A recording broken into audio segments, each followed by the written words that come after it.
You guys are absolutely blooming fantastic, as my mum would say. Thank you. Round of applause for you guys. Thank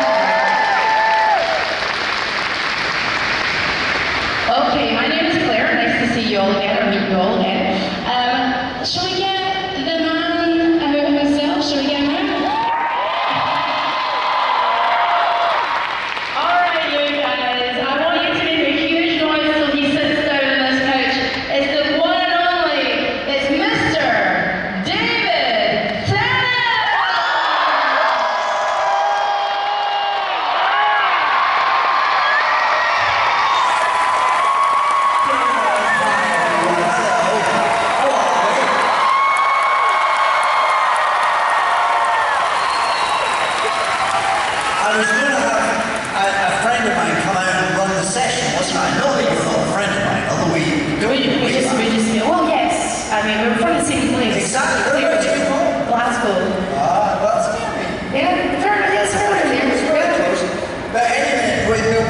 Someone else going to come out and do it. Yes. But they're late. So any minute now, when they come through that curtain, point and go, you're late! I don't know how long we'll be waiting, so we can just get comfortable. Shall we have a wee chit-chat? Oh, I'm sorry, do you want to... I was saying, do you want to spread your legs? That's too low.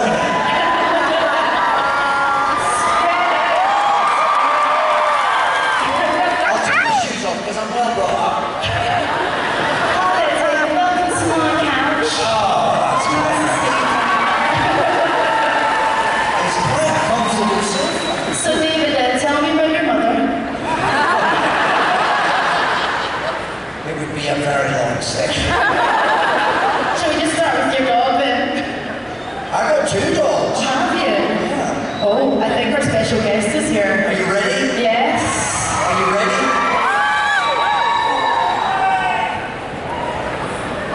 All right. Shall we go? Our special secret guest. Reveal yourself. Reveal yourself.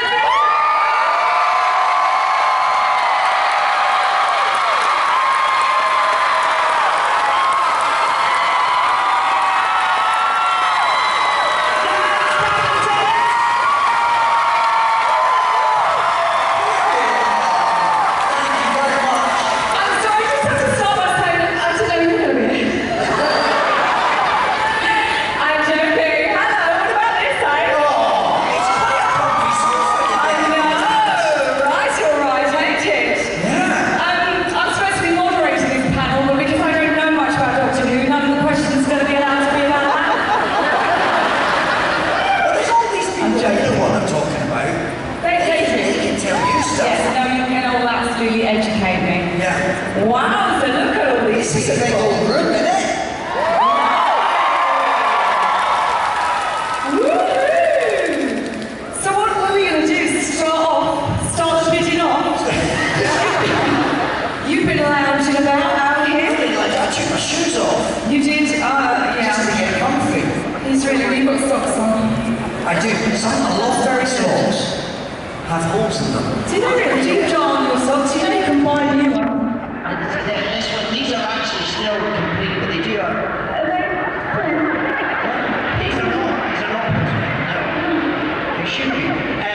That'd be a prize, wouldn't it? To come up here and stroke his feet. Come up here and darn my socks. Darn your socks? I'm sure there'll be a few takers. My wife is very annoyed with me because I like to wear socks. I figure as long as when?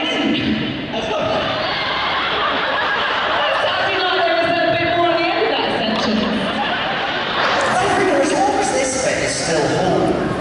Just fits in a shoe. You mean you've got toes coming out, or bits of that? I think, why throw them away?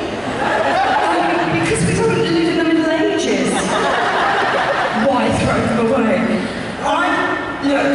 I've been keeping Salter going for a long time, is what I'm telling you. Did you say that she gets annoyed with you for wearing socks or for wearing old socks? Wearing old socks. Okay, fair enough. I'm with her. I'm with Georgia.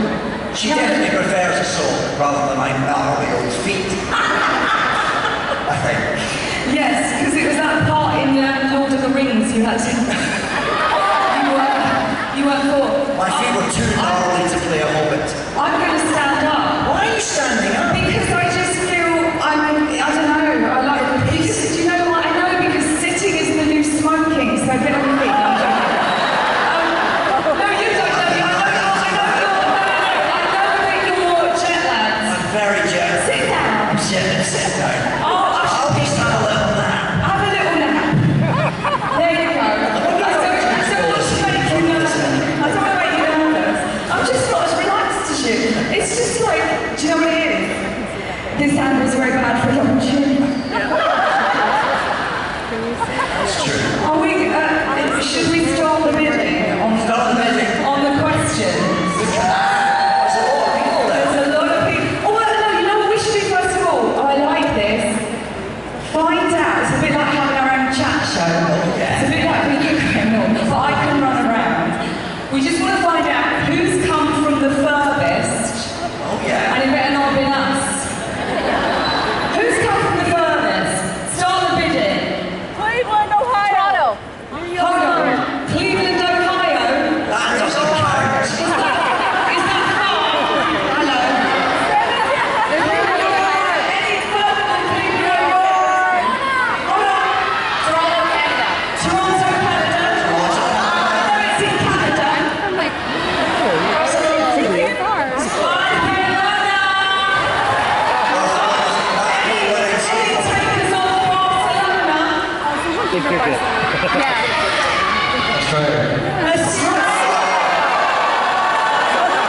Is that girl in Barcelona?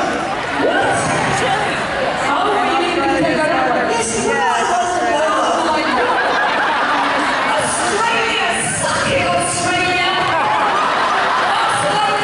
yeah, someone needs to be sent here with Google Maps fast check. I feel like we're plunging into a sentence without the necessary tools. Yes, we are. We're looking. Well, I think we're going to have to give it to Bob.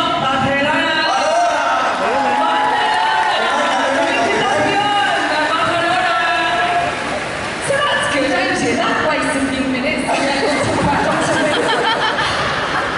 When we get our own chat show, is that how we're going to open every episode? Every episode, when we get our own chat show, we are going to say who's come from the furthest. I mean, by episode 10, that's going to be getting old, isn't it? Well, by episode 10, we'll have seen a map. Yeah. So we know who actually has come from the Yeah, furthest. it's in pins in a map. This is great. It's all right, Judy. Forms got nothing on us. We don't even need guests. We just point at a map and go, is that further than us? Move on. Move on to the next segment, which will be another map. Which is the furthest one? No idea. No, but I tell you what, we'll be giving away prizes. Oh, yeah. That'll bring the advertisers in. No content, just prizes. Hello there, how are you? It's like playing Wembley. Maybe slightly bigger. Well, this is what it would be like, you know. Not only if we had our own chat show, if we had our own band. This is what it would be like being rock stars. Except we wouldn't have the daylight lighting. No, probably not. We'd have something a bit more explosive. So we've got a chat show without any guests or a band without any musicians. That's what we're currently looking at. I'm feeling hopeful. Well, I think these people are lined up Oh, come on, let's take some questions. to ask some questions. I'm going to sit on the back of a sofa because I like to find a way of... Make sure we don't tip up. I know that I did get... Careful. I know it's pretty solid. It's pretty Sit solid. on this end of it. I don't like to treat a chair traditionally. If I get See what we're learning. David Tennant, lesser known facts. He'll wear socks till they're just threads of cotton. Yes. And he don't like to sit on a chair on the seat. Yes. Very good. You're a percher. I'm a parent. You're a percher. I'd like to know where all these very unflattering photographs are going to go. That is a low angle. That is a terrible angle. Yeah. Really want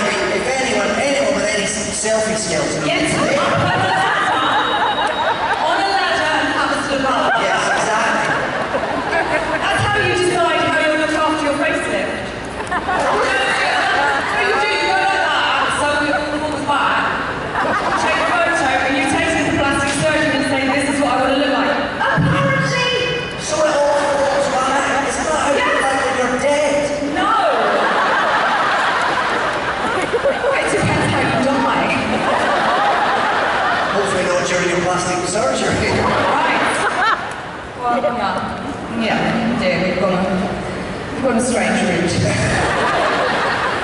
Hello. Hello. Hello, darling. What's your name? Natalie. And Natalie, what is your question?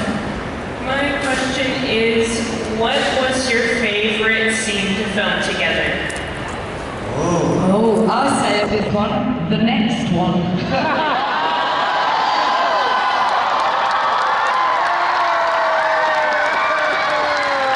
You realise that just made everyone think there is an next one. It's a secret. No, there's not, but that will be it. Well, we did have some, that last little section of Doctor Who, we had some, I think the scenes with the chief were pretty Yeah, I did like that. Love a bit. I will love a prop. love a comedy, and let alone the arms. The arm, have you got it? Is it your name's Natalia? That's Natalia handy. from Mother Honor. That's handy. Benaki. I said that's handy. It's alright, she don't need me. Go on.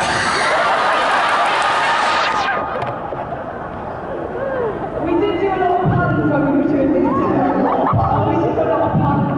But look, Natalia from Mother Honor has cosplayed me and done the arm.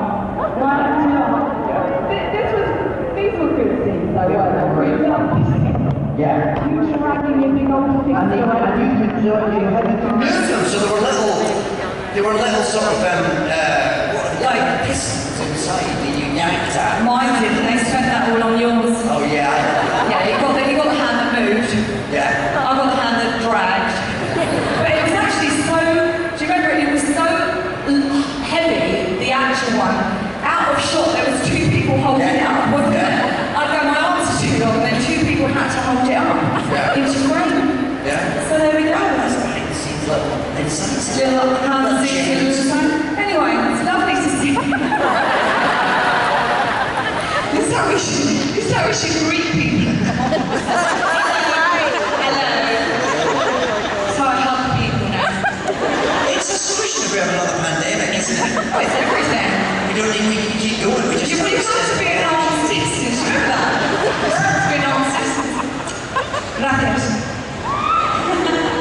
So, yeah, I would say in answer to that question, those things are pretty great. They were really good, yeah. We had props, we had teeth and limbs. Yes. And also one of my favourites from that run, although I didn't realise quite how significant it was at the time, was the final scene we did with Bernard. Oh, I know. Because we thought we were going to get Bernard Cribbins, who played Wilf, who we were so thrilled, yes. We had hoped it was going to be in those episodes more. And we only in the end got one scene with him, but it means an awful lot that we did. Yes. He was there represented at all, but there was a lot of other scenes we unfortunately didn't get to them. Yeah. But all those were very great. Wonderful, and also Russ was so brilliant that we kind of finished his story, we completed it as the family that Will was on shooting moles. Yeah. And so he was there. Yeah, He was there. Yeah. Next wizard, I'm going to say. Yes. Are you a wizard? No. That's not a child. You're a child who got lost on Halloween. Oh, I love that. That's good. Sorry. My question is for really both of you. What is your favorite monster in the entirety of the Doctor Who series? Well, you better take this one. Oh. No, I actually know mine. Do you? I do. And you know why? Because I pay attention, David. Since when? I pay attention. When did this start? It was about 10 years ago. It astonishes even me that I know this. Yeah. Is the Vashta-Narada. Oh, yeah. Because I remember there was a line in it that I just thought encapsulated everything about something that could scare you and keep you up at night, but being so brilliantly minimalist at the same time, and that is, it's not every shadow It's any shadow. Oh, yes. Do you see? That is good. Brilliant, because you're always you can never rest. And I think that's brilliant, the Vashti. Yeah, very good. Mine always wear the Zygons, which is one of them, that's old school.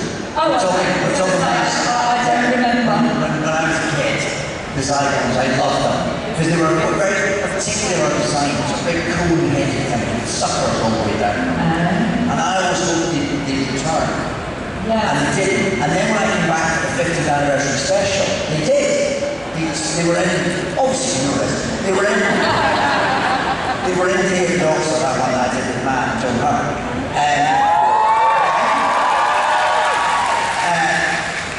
And then you see them up close, you think, oh, they're a bit silly, you know what I mean? What, those suckers on the head? Orange, with suckers on the head, but I still have quite a fond spot for them. They turned into anybody as well. Oh, that's nice. Yeah. So they turned into shape shifters, if you will. Oh yes, the technology. Which is yours, favourite? Yes. My favorite? Potatoes. If you don't know. The Sontarans. Yes. Oh, the potato heads. Yeah. Interesting little fact, the Sontarans, I didn't know until we were a good about a week and a half into filming. Do you remember? I didn't know that there were people in there. I didn't know, and then they literally went one day, okay, that's lunch, and they opened, and someone popped up, and you died. I didn't know. Just the level of budget you would have had to have for animatronics. 10 little creatures walking around and doing scenes with people. What were they like, the Flintstones? With their cars? Were they going like this in their little things? What were they doing? Because I thought they were running on electricity, but I don't know that They were just shorter gentlemen. But they were moving like in cars, weren't they? Oh, do you know what? I thought they were on wheels. They were just people in suits. It's very straightforward. See, in my head, I'm very method Hamish. Oh, In my head, the Sontarans sort of like moved not right on it. Yeah. So it was a shock to me when there were people in there. well, I remember. And a great insult to the people in there. And I apologise. Hello? Are you the doctor? Yes, I am. I thought so. I'll tell you, I'm really learning. My name is Indigo. I was wondering, do you actually hate pears? Oh! What? This is because in one of my episodes, the doctor said I hate pears. Ah. Yeah. I don't hate pears, although I don't have a great reaction to pears. Pears give me a slightly unpleasant tummy. That's what I'm doing. No one asked for that. No, well, Indigo did. Didn't know that we were going to get. Indigo was just good at it. You know we were going to go into your We back. had to accept all the possible answers when we asked the question. You put limits on the answers I was allowed to give. No, but to be fair, you can put them on yourself. I can't. But I just feel like I want to share. Is it that there's sort of, this is the thing I find about pears. If they're ripe, Yes. it astonishes me that they're juicy, yet dry to the taste. Yes. They're like the Texture, isn't it? Yes, Yeah, because if they're mushy, but Yeah. it like absorbs, and you're not left refreshed, David. You're not left, well, you're left on the toilet, but... I'm left with the squitters. It's I think it's the skin. If I don't have the skin of a beer, It's quite a roughish taste. it's a sand thickly consistent. It is quite, Especially when it comes out the other end. That is too much. I'm sorry, I'm sorry. You did ask for it. well, I hope that disgusting description answers your question. A tent pair However, gives me no trouble. No trouble. Because it's had everything taken out. All the goodness has been taken out, and you've just left it. It's like, and a tent pair is very juicy. It loses its dryness. But it's often in syrup. Too much. It's too much. I agree. Syrup, terrible. It's syrup. Do you know what they say now? There's a thing called simple syrup. What's that? Have you ever seen it? Like in Starbucks and places, you can just pour in simple syrup, which you think, is it syrup that don't know much? Syrup on our sidewalks, honey. Why is it simple? Why is syrup so complicated? You wouldn't have thought so. Or is it just not intelligent? Yes, simple syrup. I think it's pure, I don't know, syrup. Which really is just water and sugar. We're going to have our own cooking show as well. We will be beating the offers off with sticks. The cooking show comes with no skill. That's what it's like. And no pears. I know genuine understanding of any ingredients. We're assuming simple syrup is just syrup that's a bit thick. Well, until we hear otherwise, I think we should go with that. Hello. Hello, my name is Salem, or Ellie, and I love you guys so much. David, I'm the person who made you a necktie, like I sewed it and painted it, Yes, and then thank you. and then like made the Good Omens non-binary pins. Took me like 45 hours. Worth everyone. Oh yeah, it was worth every hour, I promise. And I was wondering, you guys play very diverse characters, and you're very good at embodying what exactly like the authors and scriptwriters wanted.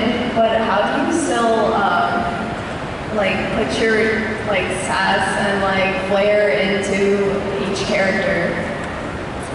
Oh, sassy. Sass and flair. That's my new name in high school.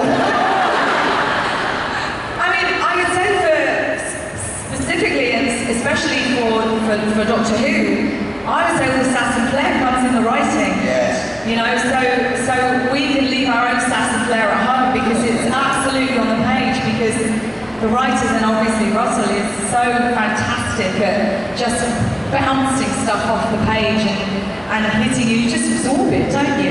Attention, everyone. The show will be ending in a half hour at 5 p.m. Attention, everyone. The show will be ending in a half hour at 5 p.m. We've been invaded. That was quite creepy, wasn't it? It's not very welcoming, is it? How are you like? But also a slightly sci-fi kind of voice, too.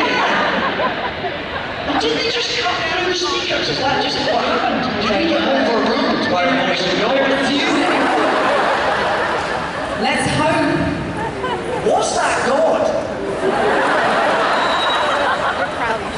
It's not how I'd imagined God. No, I always imagined Morgan Freeman. I always knew he was a woman. Well, that's how we say it. Sass and Flair, that's Sass and Flair, yes, that's a new show as well. It's a new show. Yes. Hope someone's keeping notes. Yeah, I suppose it's just, I suppose any script, you kind of, it gets processed through the prism of who you are as a person and I suppose as a performer. So if you're a sassy and flary type of performer, then I guess a bit of sass and flair is going to come out. Yeah, you're not leaving that at the door, are you? No, but it is all to do with the right? Certainly, and as Catherine says, with something like Doctor Who, it's written with fizzing with energy, because that's the way that Russell and the people that wrote, you know, the Stephen Moffats and the other people that wrote for and around Russell, that's how they created those characters. So it invited you to, I suppose, bring one's own sass and flair. I don't know that, I suppose each job's slightly different, but the similarity of each character that you play is you. And that's the bit that you can never quite get rid of, and that you never quite want to get rid of, because that's why you are, I suppose, the actor that you are, I guess. And you're, you know, 5 different actors are going to have very different versions of what sass and flair might be. Yes. I mean, my sass is not your sass. No, my flair is very different. Very different from my flair. But I'm very flattered that you think we've got sass and flair. Yes. You guys know that you're like very like extravagant. I feel More like. sass than flair, or a bit more flair? Trying to be funny, but sassy. Reaching for flair. Settling for sass. Yeah. He was, I mean, like, he was trying to look cool, I guess, but I still loved him, but He's not he was very more lovely. sassy. Well, as a character, not Yes. I mean, he's complicated, let's just say. Now, as much as I'd like to carry on with this lecture, Yeah. we're going to ask someone else a question. Okay, very good. Thank you so much. Hello, darling. Hi. Hello, my name is Melina. I came from Florida in the middle of nowhere, and I've always wanted to be an actor, and I'm working really hard for it. And I really wanted to know.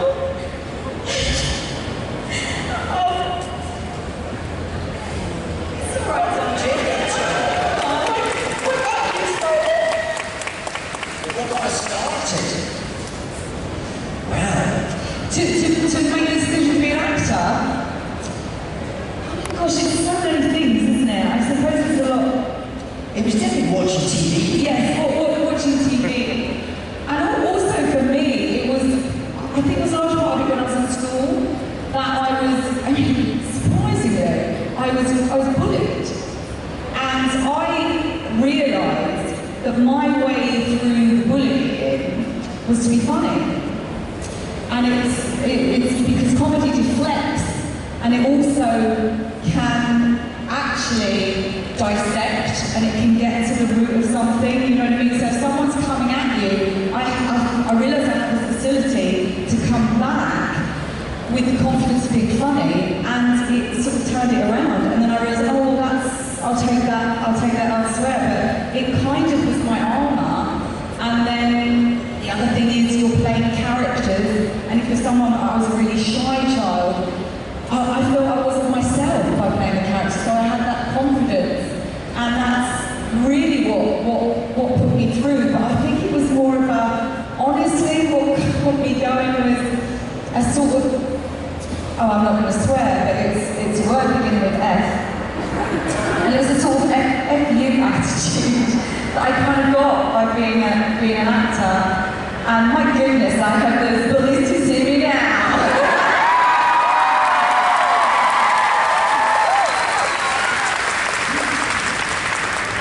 Yeah, I don't really know why I decided I could or would or should. I just sort of, it's definitely there's something akin to what Gavin's saying, that sense of not feeling like any of those people that I was watching telling stories, the characters that I was watching in shows, the things that I suppose I aspire to be, and think I'm not those people at all, that I could pretend to be those people.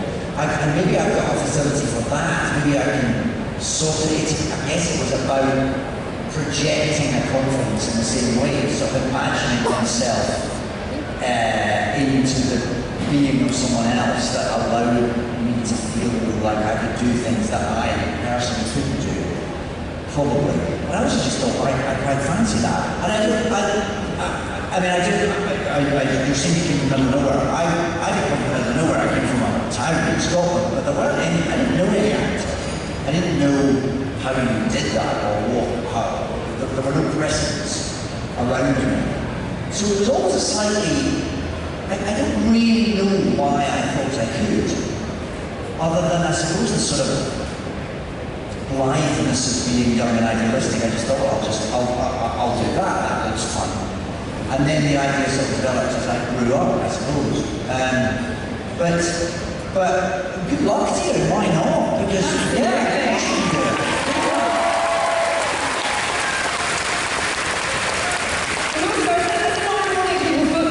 One of the reasons I really, that steered me into acting was I couldn't type, and then I became the fastest typist in Chiswick. I got type, and it was like, oh god, every job needed a typer. Anyway, so yeah, good luck, darling, good luck.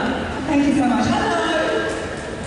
Hi, my name's Adelaide. So I have a question for David. I mean, two of your most iconic roles, the Doctor and Crowley, they have scenes that span all of history, and I was just wondering, what was your favorite historical era to portray yourself in, and why for both characters? Well, both characters got to visit Shakespeare's Globe, and both times we got to film in Shakespeare's Globe, which exists in London, for anyone to know. They rebuilt the theatre that Shakespeare would have performed in with his company of players. It's been rebuilt on the banks of the Thames, close to where it would have been. And it's been rebuilt in as much kind of historical detail as possible. And it now runs as a theatre. It's got a full cycle of plays. You can go to London tomorrow and see a show there. But as a set to film on, it's the most extraordinary thing, because it is completely realised. So you stand in this kind of circular place, and you look around and you're in Elizabethan England. It's fantastic. And so we got to film there on Doctor Who, which was wonderful, and we got to look at Good Omens as well, actually. So both those characters were filming those scenes, which were supposed to take place in that time, in the most extraordinary set that could never be, no production would ever be able to make it in such extraordinary detail. That was a real treat. So that was, for both those characters, I mean, I'd probably say that was the most kind of immersive experience anyway. But they're always fun, those episodes. I mean, we got to do that Agatha Christie one, I which was know. such fun. I mean, I loved every second of being on Doctor Who. I would have loved to have done more, like, we go back. Rather than in the future. Yeah. I would have loved to have done those Yeah. things. Yeah, for sure. I see the shooting of Millie have just done by Young, so I think it's just come out. I've just come on set, well, I think it's basically set in Bridgerton, I think. Oh, really? Yes. Oh, brilliant. So I look forward to seeing that. That would be a nice one to do. Thank you all so much. Thank you. Hello? Hi. It's Lauren. Hi. So one of my favorite underrated projects of yours, taking over the asylum, turns 30 this year. Oh, it is important, because I'm only 28. Okay, Campbell means so much to me, and I was wondering where you think he would be now. This is a very deep reference. I don't know how many people in this room know what you're talking about. This is a show I did for BBC Scotland when I was 22 or something. Yes! It was 30 years ago, that would have been. And it's set in a psychiatric hospital outside Glasgow, and I played a young manic depressive called Campaign. So I suppose by the end of that series he was actually doing quite well. Despite, unlike some of the other characters, he kind of managed to kind of wrestle his mental illness into something that could work for him. And so I would hope that he's still managing that, and maybe still working on the radio. Maybe he's become maybe he's Howard Stern by now. Yeah. Even better. Yeah. Well, and in case you don't remember, I was the person who did the YouTube short on the Zoe Ball show for the BAFTAs. And also, if you've seen a 2-hour video essay about David Tennant, that was me. Wow. Thank you for your commitment. Thank you for being so awesome. Very well. So my question is, often as an actor, you end up with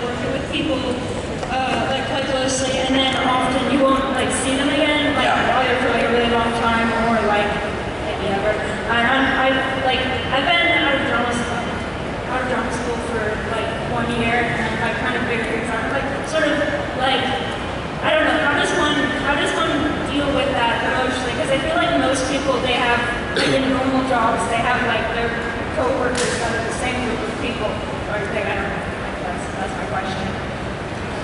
Well, I guess you just do what you do. You do a lot of, yes, unlike working in an office where you work with the same people for 10 years, people come and go. As an actor, you work very intensely with people for, I don't know, 4 weeks, sometimes 4 months, maybe a year, and then you move on, and often you never see them again. Sometimes they become very good friends, sometimes you can't get rid of them.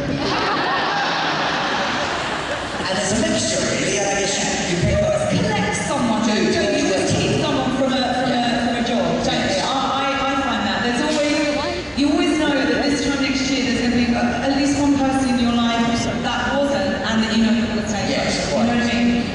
So it's a nice, I quite like that sort of temporary sense of permanence that you get with a job. You know, suddenly you're into a routine and it's very sort of safe and familiar, and then it goes. Yeah. I quite like that.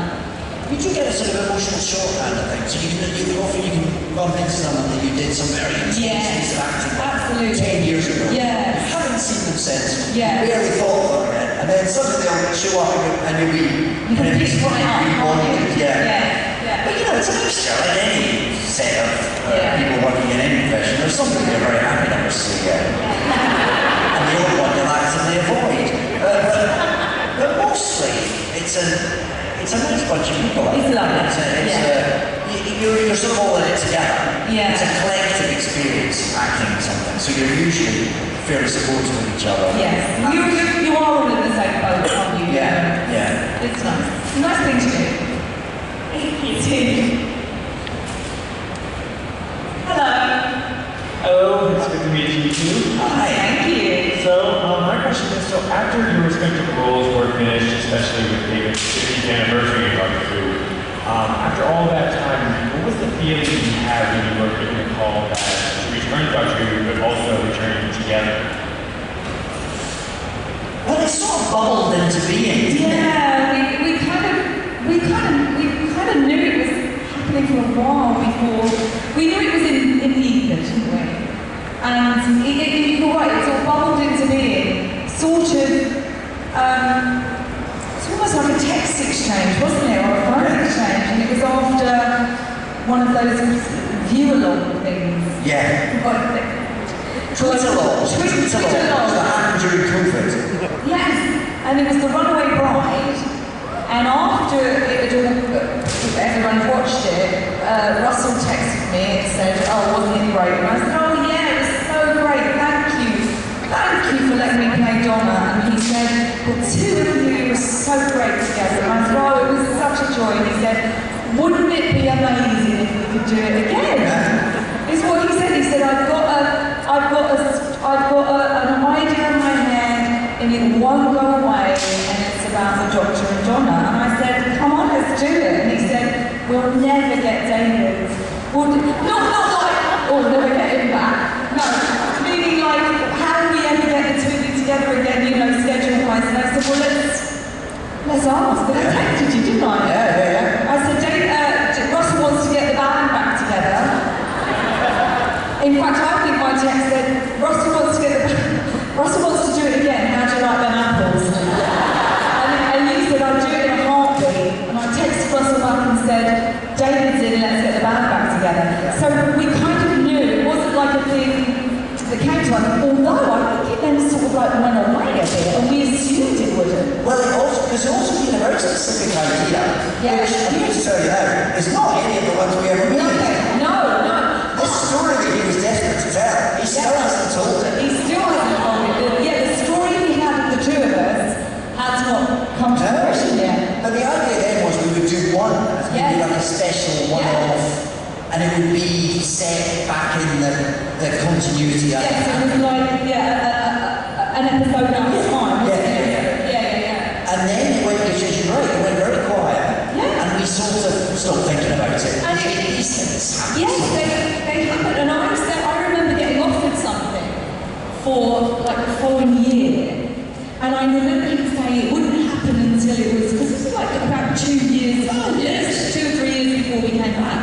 And I remember getting an offer for something the following just ask Russell. And I just said, listen, I'm sure it's gone away and I'm sure it won't happen, but I'm just checking.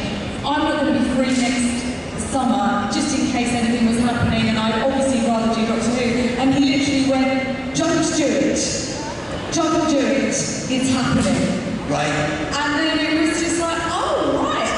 But then the bit that we didn't understand was that not only was Russell going to engineer this one-off story, no, he was coming back, he was taking over, it was the whole thing, and it was, and come back and do a series of stories. Yeah. So the whole thing kind of ran away. Yes, it's just sort of mushroomed, I think, didn't So there wasn't, so of course to answer your question, there wasn't a moment when out of the blue we got phone calls. Yeah, it was like a slow burn, wasn't it? It was just like, oh my god, could we do this? Will we do this? And then suddenly we were. And it went from being, oh, that would be nice, to kind of going, oh, you know, it will be nice. And then it sort of slowly coalesced.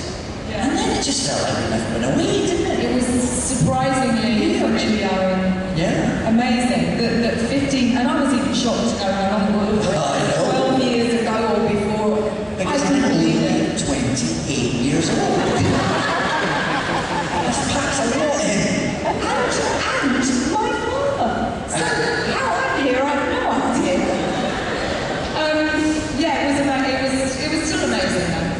When the sort of the penny finally dropped. Yeah. When we got those scripts. Oh, so exciting. When we got the scripts through, I mean, that was amazing. Yeah. And then you've got your ending. Oh, yeah. That ending. Yeah. And I remember calling and going, I think I wanted something like spectacular and extraordinary and, you know, that something, and I texted him when I was suspension, I went, did it end with us eating apple crumble in a garden? That's a spoiler if anyone's not seen it. Alright. But it was the right one, wasn't it? It was the absolute right ending. Yeah. It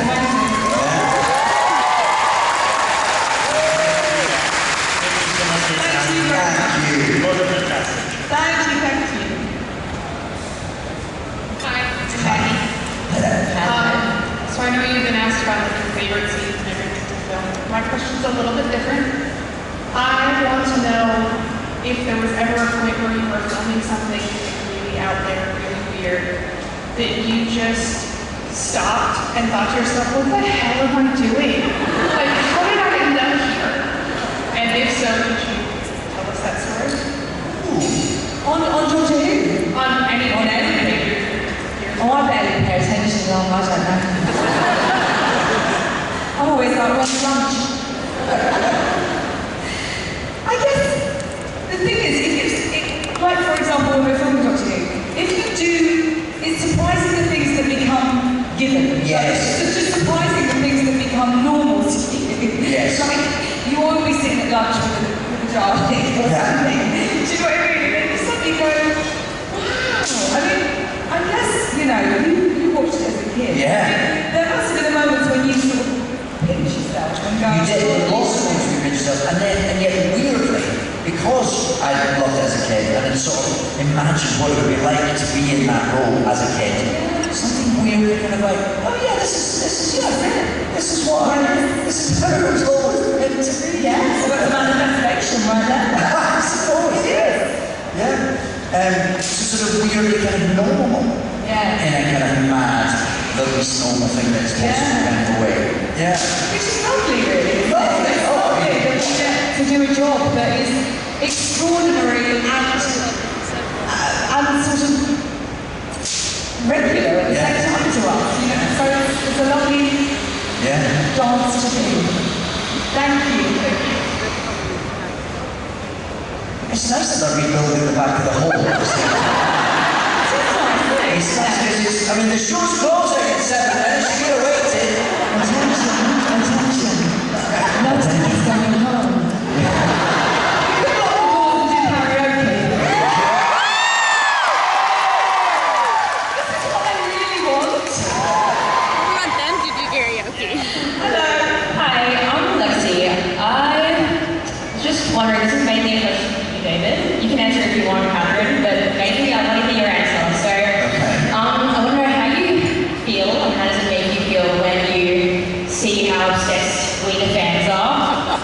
about you in particular. Like, I've seen I cried. Like, we've just been crying after seeing you and freaking out. How do you feel after that? This is shaky to your core. What? Coming to events like this is never ending enough. Because, and again, this does go back to me watching Doctor Who as a kid and being wildly obsessed. I get it, I absolutely get it, so I know why it's exciting to be. Did you cry? I queued up to meet Tom Baker when I was 10. I remember feeling impossibly giddy about the whole thing. So it was, I've been there, I get it, and it's so lovely. And these are such lovely environments.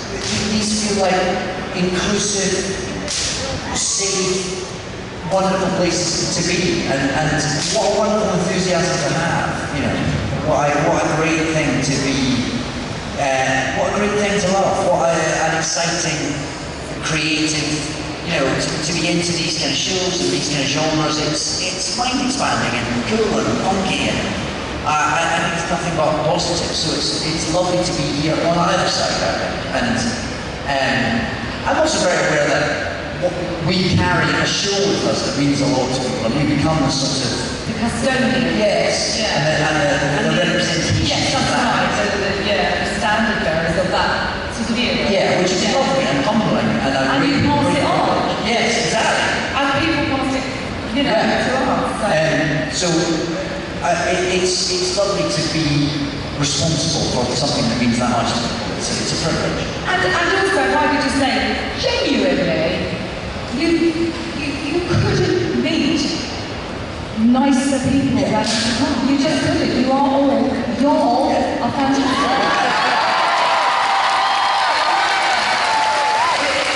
Genuinely, as you say, it just exists for people. It is a kind place, and that's really important. Yeah. You're kind to each other. Yes. And that's wonderful. Well, are we in a last question situation? We are in a last question situation. Attention. Oh, I hope it's a good one for pressure. So again, my name is Cece. Hello. So my question is, so the doctor basically went through a lot of trauma, dealing with a lot of mental health technically, and you were part of, you know, going through the big trauma, losing your best friend, losing the love of your life, all of that, and then you were brought back and you got to experience facing that trauma head on with Neil, and then also going through that closure process. And so I was wondering, what was that like being brought back to being part of that process, basically? Well, like Catherine said, it was lovely, unexpected, and kind of perfect. That the way that Russell took that character, and that's why he wanted to do it, wasn't it? Yes. He wanted to sort of finish that character story to allow him to, although it's the same character, it's the same person, but it kind of finishes one story and starts another. And I think it's all the things you described. And what Russell does brilliantly in his writing, he's writing about the 15th moon of Sargon, and it's all sort of about people that float through walls, and it's all mad, mind-expanding, lunatic stuff, but it's always very human and emotional and tied to the reality of, I know the dog's an alien, but it's tied to the reality of what the human experience is. So I think it made perfect, lovely, unexpected sense. And it made the sense of this alien, I mean, bite me alien boy, but this alien ended, well, this part of the story with a very human experience, didn't you? And even by saying, I've got my best friend, my mother-in-law, my things, you know what I mean? It sort of crystallised down into, as you say, a very human, basic, emotional need that he knew the doctor needed, and that Donna was the one to bring it to him. So it was, honestly, I'm sure, our privilege to do it.